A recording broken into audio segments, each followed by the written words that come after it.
The scar that ran from Florence Graham's temple to her jaw had been given to her by a rattlesnake when she was 16. And along with it came a lifetime of whispered predictions that no man would ever want her.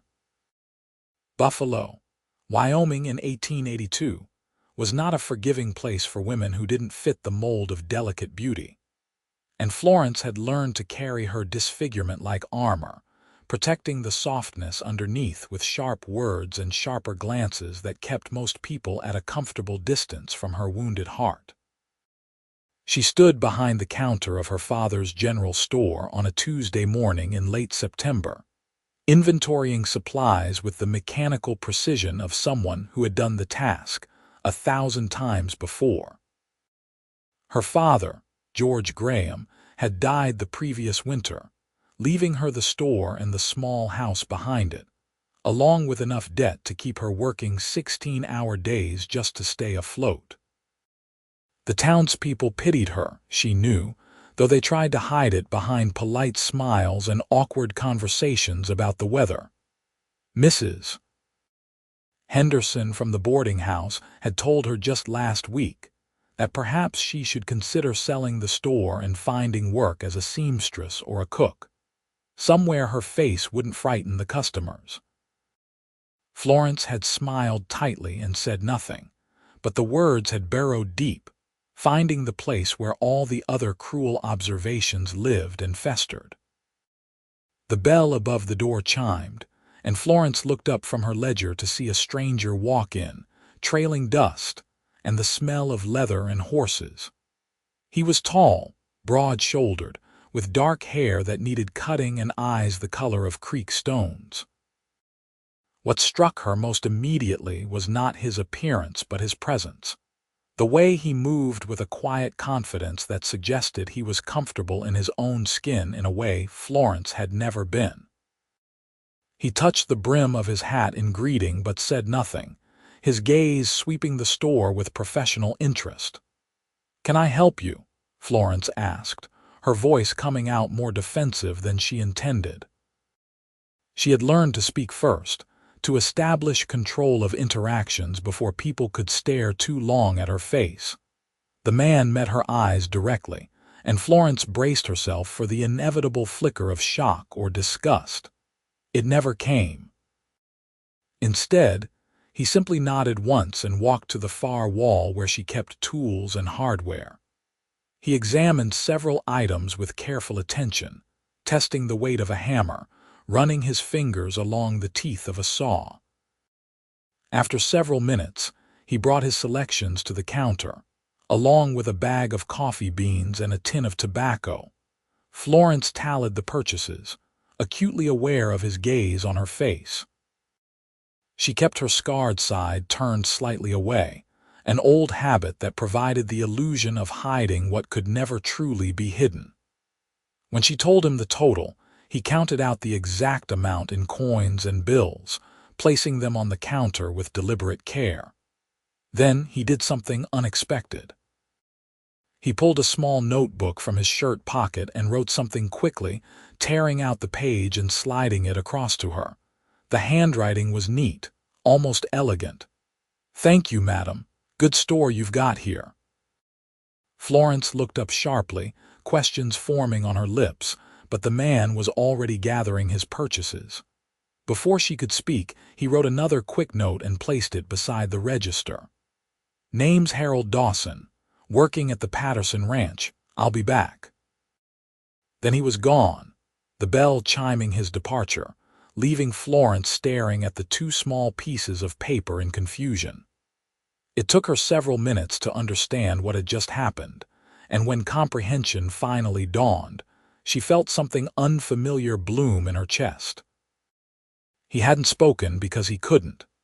The cowboy was mute. Over the following weeks, Harold Dawson became a regular presence at the general store. He came in every few days, sometimes for supplies, sometimes for nothing more than a bag of peppermints or a new pair of work gloves. He always wrote his greetings and his thanks in that neat handwriting, and he always met Florence's eyes directly. never letting his gaze linger on her scar with anything resembling pity or revulsion. It was simply a part of her face, as unremarkable to him as her brown eyes or the freckles across her nose. Florence found herself looking forward to his visits with an anticipation that both thrilled and terrified her. She began to recognize the sound of his boots on the wooden sidewalk, the particular rhythm of his walk. She started keeping her hair pinned back more carefully, stopped turning her scarred side away quite so religiously.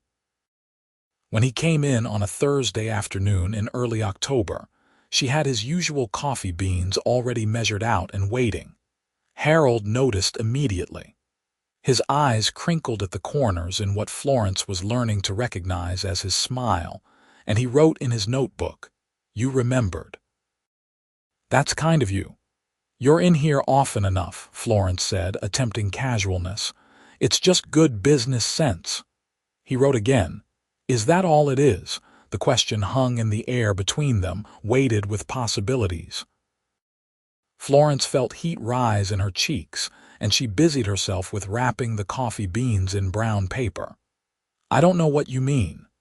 When she finally looked up, Harold was watching her with an expression so gentle it made her chest ache. He wrote slowly, carefully, "I think you do. I think you're afraid of it." "I'm not afraid of anything," Florence said, but her voice wavered. Harold set down his pencil and did something he had never done before. He reached across the counter and took her hand, his calloused fingers warm against her skin. The touch was brief, respectful, but it sent electricity racing up her arm. When he released her, he wrote one more line. "You should be afraid, because I'm falling in love with you, and that's the most terrifying thing in the world." Then he left his purchases on the counter, placed money beside them, and walked out into the afternoon sun, leaving Florence trembling and breathless, the world tilting on its axis. That evening, Florence sat in her small kitchen, unable to eat the dinner she had prepared. Harold's words echoed in her mind, impossible and wonderful. No one had ever spoken to her of love. The boys in town had courted other girls, the pretty ones with smooth skin and easy laughs. Florence had been told by her own mother, in a moment of brutal honesty before the older woman's death, that she should be grateful for any man who would have her, that love was a luxury for beautiful women, and she should settle for security if she could find it. But Harold Dawson had written about love, about falling, about being terrified. Florence touched her scar, tracing the raised ridge of tissue that cut through her face like a river through landscape. In the looking glass, it was the first thing she saw. But when Harold looked at her, she had the strange sensation that he was seeing something else entirely, something deeper and more essential than the surface damage. She made a decision then, one that felt like stepping off a cliff. The next time Harold came into the store, she would write back. He arrived on Saturday morning, during the busiest time when the store was crowded with ranchers and their wives, cowboys collecting supplies for the week ahead. Florence was helping Mrs. Patterson, the wife of Harold's employer, when she caught sight of him waiting patiently by the door. Her heart kicked against her ribs and she fumbled the change she was counting out. "Are you all right, dear?" Mrs. Patterson asked, her sharp eyes following Florence's gaze to Harold. "Oh, you've met Mr. Dawson. He's been such a help at the ranch. My husband says he's the best wrangler we've ever had, even without his voice. Terrible thing, what happened to him." Florence's curiosity overwhelmed her usual reticence. "What did happen?" Mrs. Patterson lowered her voice, though Harold was too far away to hear anyway. "Diphtheria, when he was a child. It damaged his throat, something awful. The doctors said he'd never speak again. His family was from Montana, but they all passed from various illnesses over the years. Harold's been on his own since he was 18, working ranches all over Wyoming and Montana. He's 30 now, I believe. a good man despite his affliction. Florence felt a surge of protectiveness so fierce it startled her. "It's not an affliction," she said sharply. "It's just a different way of being, Mrs. Patterson raised her eyebrows but said nothing more, taking her packages and leaving with a thoughtful expression.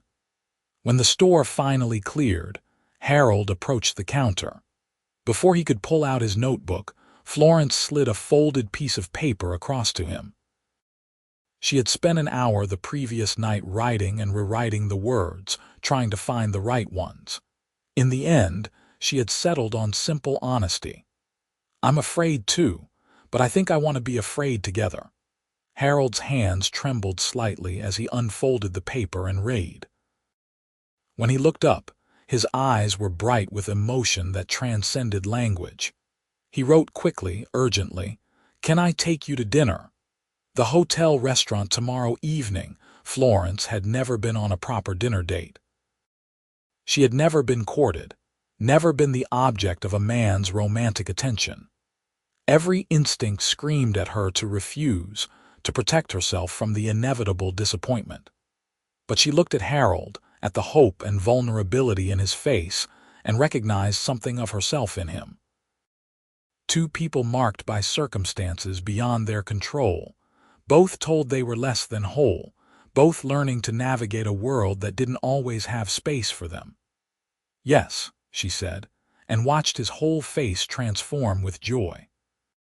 The next evening, Florence stood in front of her mirror, trying on and discarding 3 different dresses before settling on a deep blue cotton that brought out her eyes. She had never cared much about her appearance beyond basic propriety, but tonight she wanted to look nice. Not for the townspeople who would surely stare and whisper, but for Harold, who looked at her like she was something precious. He arrived exactly on time, wearing a clean shirt and vest, his hair freshly washed and combed. He offered her his arm with old-fashioned courtliness, and Florence took it, feeling the solid strength of him beneath the fabric.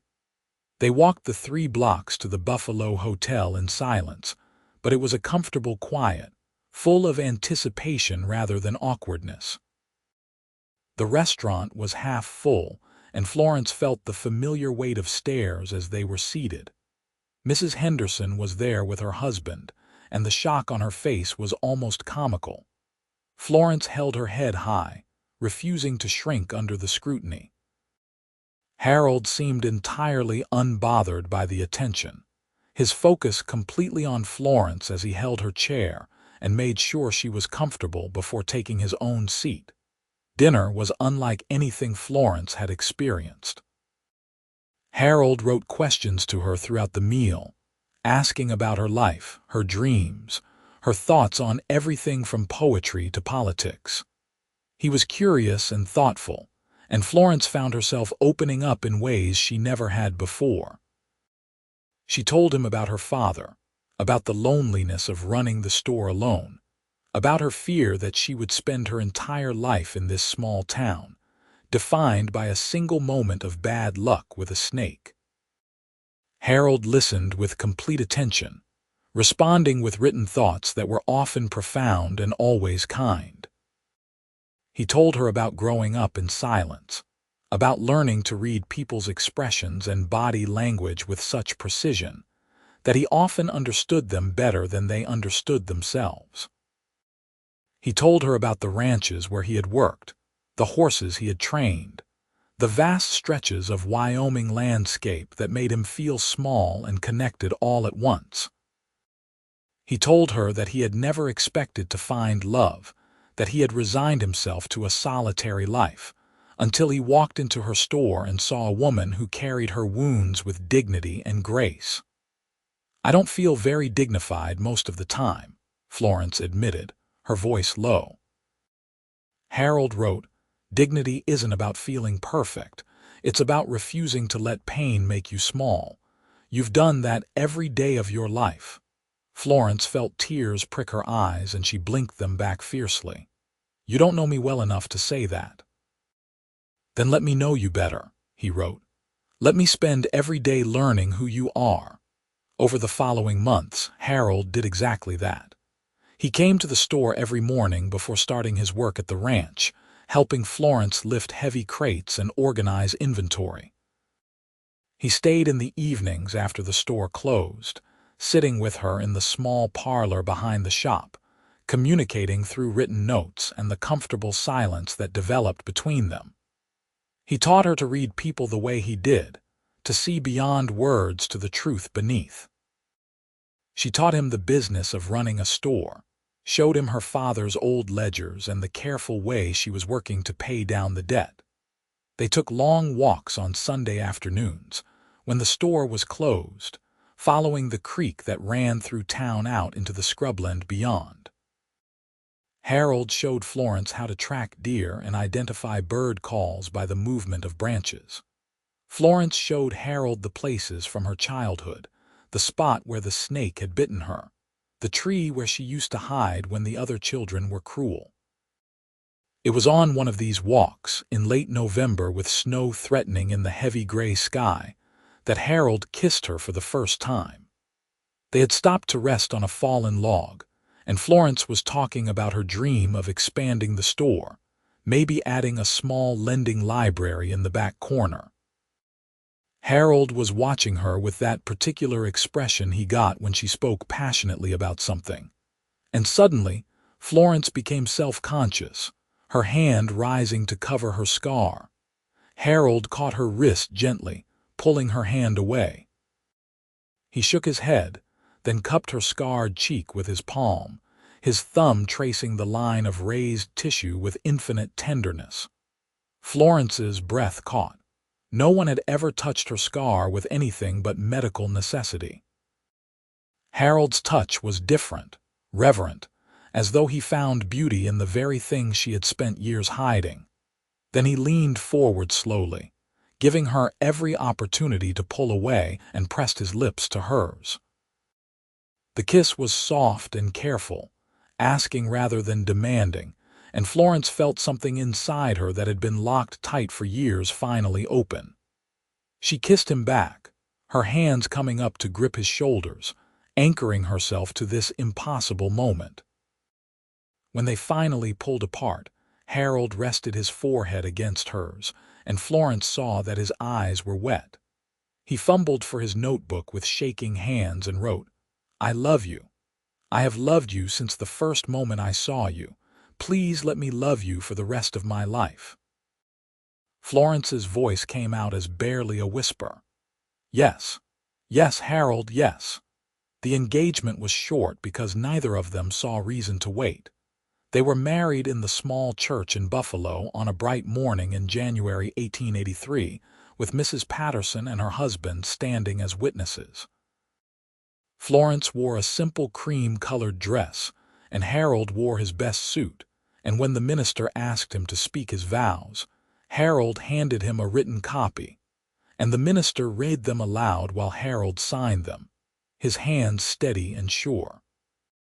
"I, Harold Dawson, take you, Florence Graham, to be my lawfully wedded wife. I promise to love you in silence and in stillness, to listen to you with my whole heart, to see you as you truly are. I promise to stand beside you in hardship and in joy, to build a life with you that is full of meaning and purpose. I cannot give you pretty words, but I can give you everything else. My hand, my heart, my devotion, always and forever." There was not a dry eye in the small congregation, and when the minister pronounced them husband and wife, Harold kissed Florence with such passion and tenderness that even Mrs. Henderson, who had predicted the marriage would be a disaster, found herself smiling through her tears. Harold moved into the house behind the store, and they settled into married life with surprising ease. He continued working at the Patterson Ranch during the day while Florence minded the store, but he began helping her with plans to expand the business. Using his savings and her careful management, they paid off the remaining debt within 6 months and began making improvements. Harold built new shelves and a reading corner for the lending library Florence had dreamed of. He negotiated better prices with suppliers, his written correspondence so professional and compelling that merchants who had dismissed Florence's requests suddenly became accommodating. The townspeople gradually accepted the unusual marriage, won over by Harold's steady work ethic and the obvious devotion between the couple. Florence blossomed under Harold's love, becoming more confident and outgoing, laughing more easily, no longer flinching when people looked at her scar. She realized that Harold had given her something more valuable than pretty compliments. He had given her the gift of being truly seen and truly accepted, and that had changed everything. Their first child, a son they named Henry George Dawson, was born in the autumn of 1884, during the first cold snap of the season. Harold was beside himself with joy and terror, filling notebooks with questions for the doctor and lists of everything the baby might need. Florence labored through the night, with Harold holding her hand and wiping her forehead with cool cloths, his presence steadier than any words could have been. When Henry finally arrived, red-faced and screaming, Harold wept openly. He held his son with such careful reverence, such overwhelming love, that Florence fell in love with him all over again. She watched her husband touch the baby's tiny hands, counting fingers and toes, marveling at the perfection of this small life they had created together. The first months of parenthood were exhausting and wonderful. Harold learned to anticipate Henry's needs with the same careful attention he paid to everything, often knowing what the baby needed before Florence did. He would walk the floor with Henry in the middle of the night, humming tunelessly because the baby seemed to like the vibration of his chest, even if no sound came out. Florence would wake to find them both asleep in the rocking chair, father and son peaceful in the lamplight. Florence continued running the store with Henry in a basket beside the counter, and Harold adjusted his schedule at the ranch to be home more often.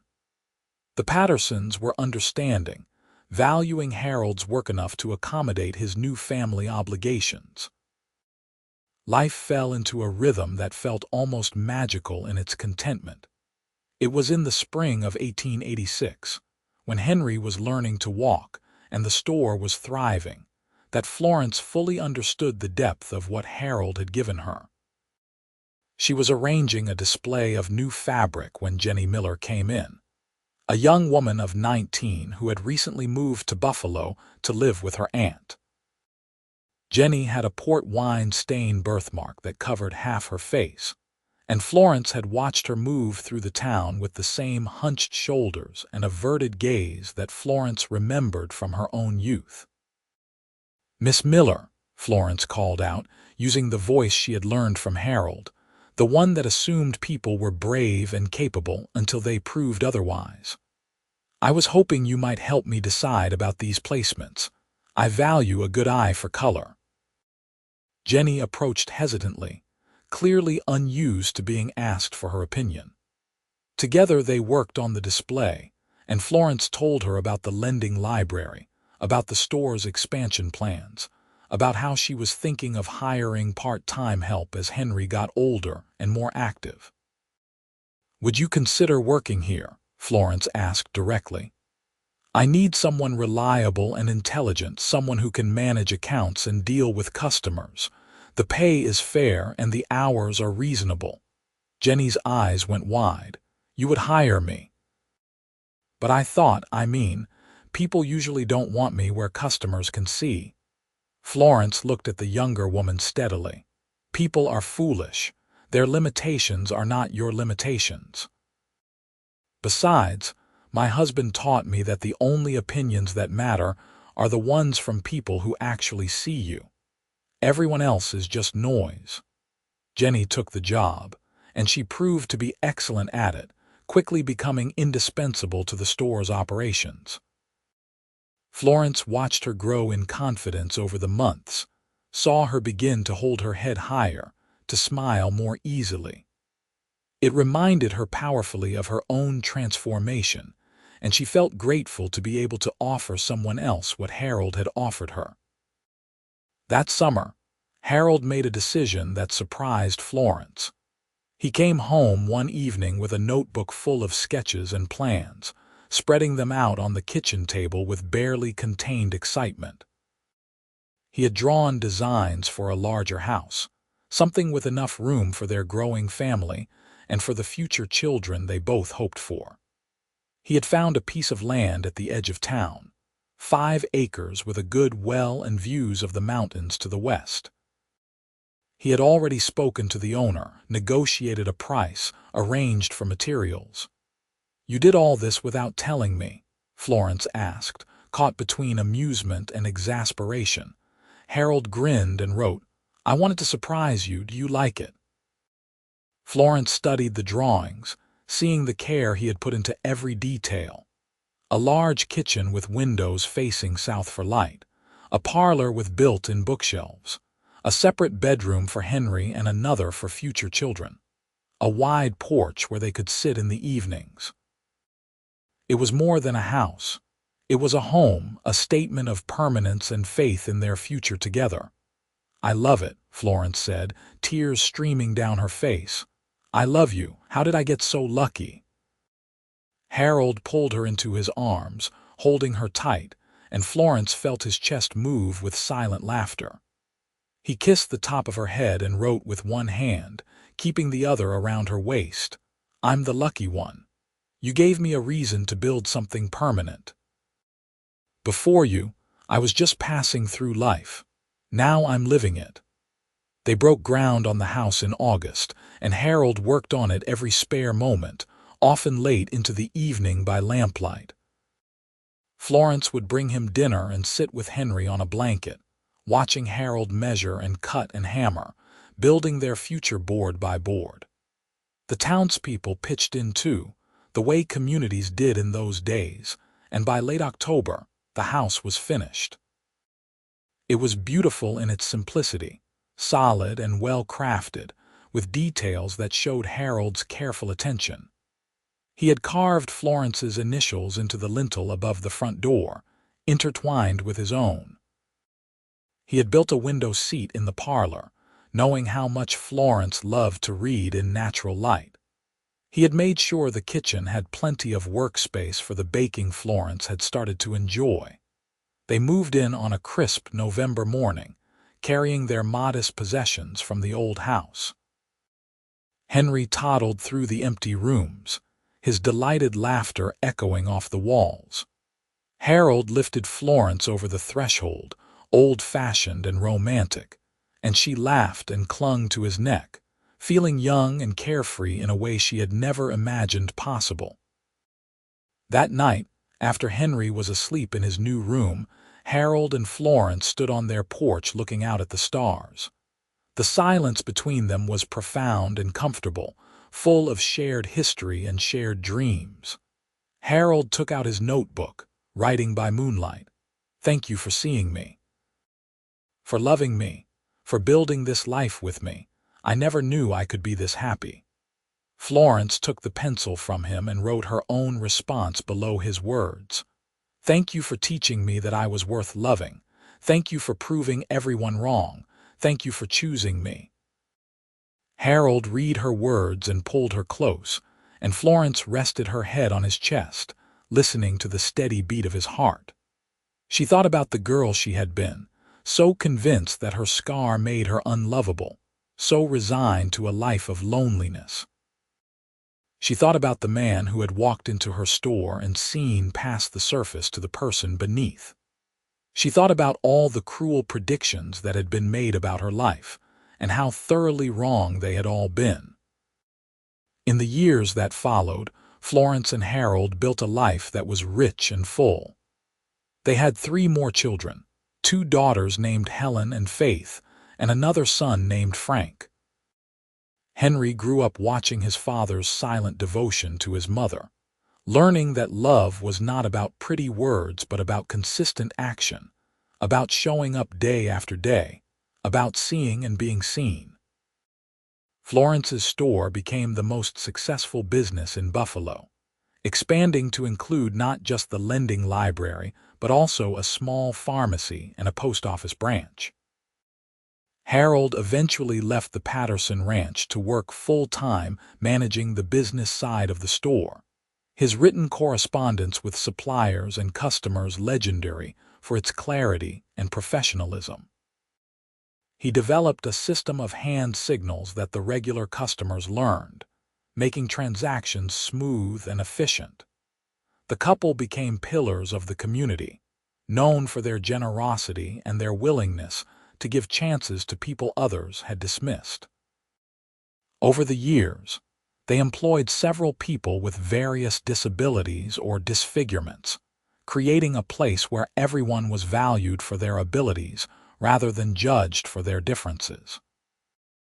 The store became known throughout Wyoming as a place where you would be treated fairly, where your money was as good as anyone else's, where the quality of your character mattered more than the quality of your appearance.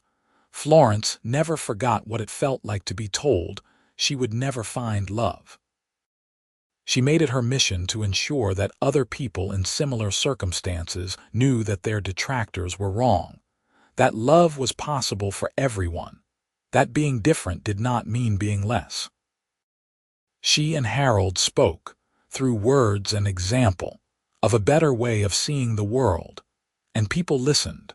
On their 25th wedding anniversary in January of 1908, their children threw them a party at the house Harold had built. The parlor was full of friends and neighbors, people whose lives had been touched by the couple's kindness and generosity. Henry, now a young man of 23 working as a teacher in Buffalo, gave a speech about his parents' love story, about how they had taught him that true communication came from the heart rather than the mouth, that the most powerful words were often the ones written with care or demonstrated through action. Harold and Florence stood together, his arm around her waist, her head on his shoulder, and listened to their son's words. Florence thought about the long journey from that moment in her father's store when a silent cowboy had walked in and changed everything. She thought about all the words that had been spoken to her over the years, the cruel predictions and the kind encouragements, and she knew that the only words that had ever really mattered were the ones Harold had written to her, over and over again in 1,000 different ways. You are seen. You are valued. You are loved. That night, after the guests had left and the children had gone to their own homes, Harold and Florence sat on their porch as they had so many times before. Harold pulled out a notebook, one of hundreds he had filled over their years together, and wrote a new message.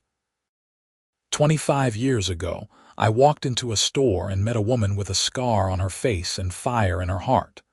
I knew immediately that she was the bravest person I would ever meet. I was right.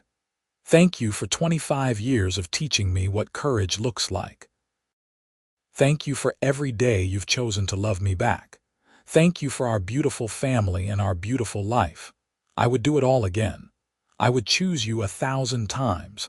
I would choose you in every lifetime. Florence read the words through tears, then took the pencil and wrote her response. Everyone told me I would never find love. You proved them wrong without ever saying a single word. You proved that love is bigger than words, deeper than appearance, stronger than fear. You gave me everything I never dared to dream of. Thank you for seeing me. Thank you for staying. Thank you for loving me so completely that I finally learned to love myself. You are my home, Harold. You always will be. They sat together in the darkness, two people who had found each other against all odds, who had built something beautiful from the raw materials of pain and resilience. The mountains rose in the distance, dark shapes against the star-filled sky, and somewhere in the night an owl called. Harold squeezed Florence's hand, 3 pulses that had become their private code over the years. I love you. Florence squeezed back 4 pulses. I love you too. The silence between them was full of everything that mattered, all the conversations they had ever had and ever would have, All the moments of joy and sorrow and ordinary grace that made up a life shared completely.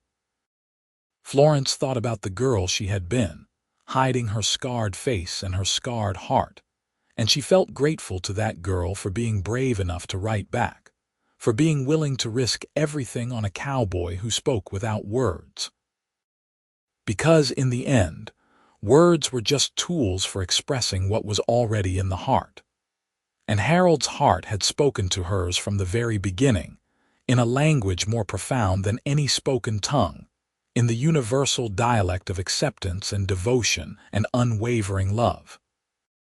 He had proved everyone wrong, all those people who said Florence would never find love, and he had done it not by saying a single word, but by showing up every single day and choosing her, over and over and over again. That was the real story, Florence thought, watching the stars wheel overhead, feeling the warm presence of her husband beside her. Not that love had found her despite her scar, but that real love had never cared about the scar at all. Harold had seen past the surface to the essential truth of who she was, and he had loved that person completely. In teaching her that she was lovable, he had freed her to become fully herself, scarred and strong and no longer afraid. They grew old together, their hair graying, their bodies slowing, but their love only deepening with each passing year. Harold's joints grew stiff with arthritis, making his careful handwriting more labored. But he never stopped writing to Florence, leaving her notes on the kitchen table, tucked into her books, pinned to the mirror where she would find them in the morning. Florence's voice grew softer with age, but she never stopped reading to Harold in the evenings, sharing stories and news and her own thoughts, creating the soundtrack of their shared life. Their children married and had children of their own, and the house Harold built filled with grandchildren who learned to communicate with their grandfather through gestures and written notes, never thinking of it as strange or lacking, just as part of who Grandpa Harold was. They heard the story of how he had walked into Grandma Florence's store and fallen in love at first sight, and they learned that love was not about perfection, but about recognition, about finding the person whose soul spoke to yours in whatever language worked. When Harold died peacefully in his sleep in the spring of 1925, at the age of 73, Florence held his hand and whispered all the words he had never been able to say aloud, speaking for both of them one last time. She told him he had been her miracle, her proof that the world was kinder than she had believed.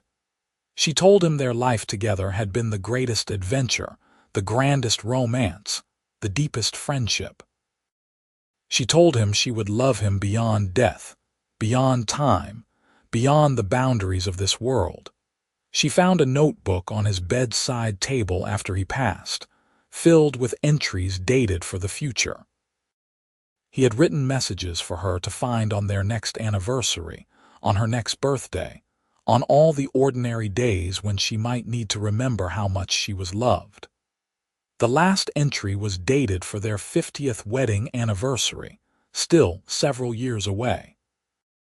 My dearest Florence, if you are reading this, then I am gone, and you are still here, and I am so sorry to have left you alone. But please remember that you were never alone, not truly, not from the moment we found each other. You carried me with you always in your heart, in your memories, in the life we built together. And I carry you still, wherever I am now, whatever comes next. We were a team, you and I. We proved them all wrong. We showed the world that love is not about perfection. It is about seeing and being seen. Thank you for seeing me, my love. Thank you for letting me see you. Thank you for our extraordinary life. I will love you forever in this world and the next. Your Harold. Florence lived for 3 more years, running the store with help from her children, spending time with her grandchildren, holding tight to the memories and the proof of a love that had defied expectations. When she died quietly in the same bed where Harold had passed, surrounded by family. Her last words were about a cowboy who had walked into her store 44 years earlier and changed everything without saying a word. They were buried side by side in the Buffalo Cemetery, under a shared headstone that Henry had designed.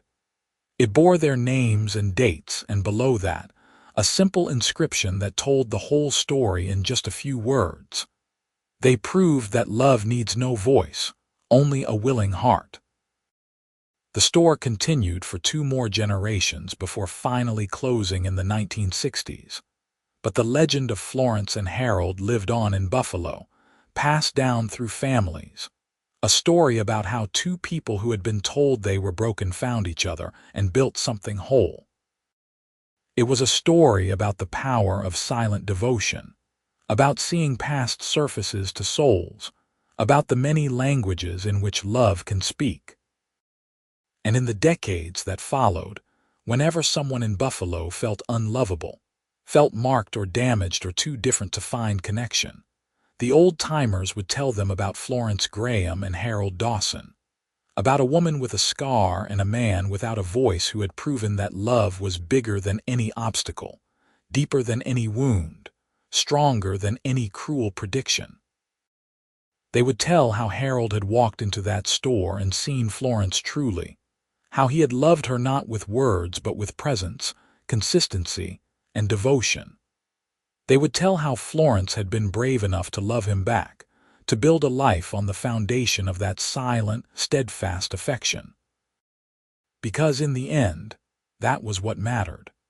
Not the words that were spoken or left unspoken, but the choice to show up, to stay, to love completely in whatever way was possible.